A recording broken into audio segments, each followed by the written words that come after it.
Tottenham Hotspur 3, Aston Villa 1. How about that for a game of two halves? Yeah, it was. And fair play to Spurs in their response, particularly in the second half. But I was more impressed by Villa, albeit in a losing effort. A lot of question marks and speculation around Villa, how they'd fare, newly promoted, spent a lot of money in the summer, some 140 million. Was that going to be too much? And then Villa were gifted the opening goal. I'm sure we speak more about Spurs and their defending or lack of it in the build-up to that one. And then I thought defended resolutely. Between Heaton and Mings, somehow managed to consistently keep the ball out of the net. But then once Ndombele got the goal, you do feel that Villa now having to play on the front foot again. It was always going to be about Spurs' quality from there on in. And when you've got a world-class striker, that can happen with Harry Kane. Yeah, it can. And to be honest, gifted one particular... What's Grealish doing? What is he doing? I have absolutely no idea. 85th minute, you're top of your own box. That's not the time or place to be thinking about your next pass or how we pass the ball out to defence. I'm sure he'll learn from this as we go forward.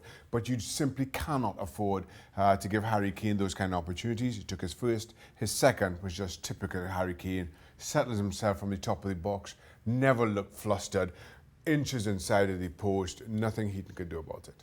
Christian Eriksen came on. Spurs looked much better. But he's only got a year left in his deal and the transfer window's still open across most of Europe. How important is it he stays?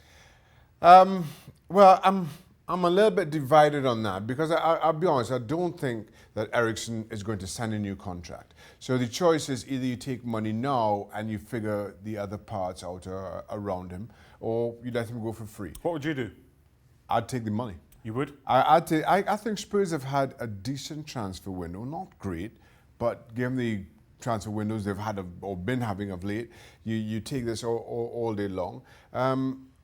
I feel this is a Spurs team that can adjust, that can cope without Christian Eriksen. I mean, what they have done already, they have someone in place who's not Christian Eriksen and Giovanni Lo Celso. Good player for Betis, but he's not the Dane. Is the issue here not Spurs? A bit like Ozil and Sanchez at Arsenal.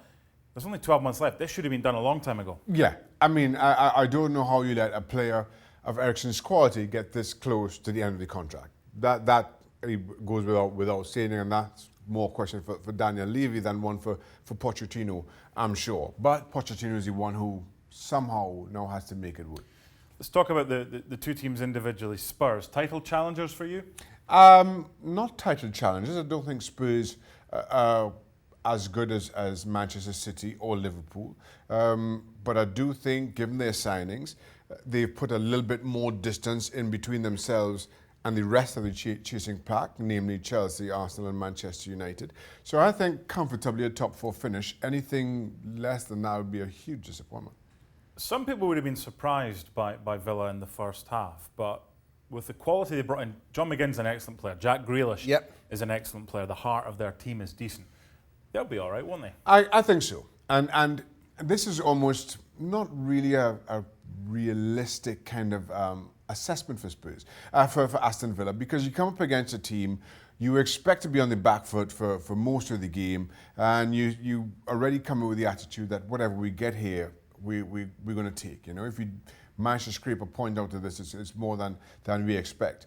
But you do put together a very decent performance, one that you can build on, one that can prove to be a foundation. The truest test of Villa and their fortunes will be when they have to take the game to someone. Like next week, 3 of the next 4 are at home. And you have to make those games count around the teams that you expect to be in the bottom half of the table. That's where Aston Villa's fortunes will be decided, not on how they fare against the top 4 or even the top 6.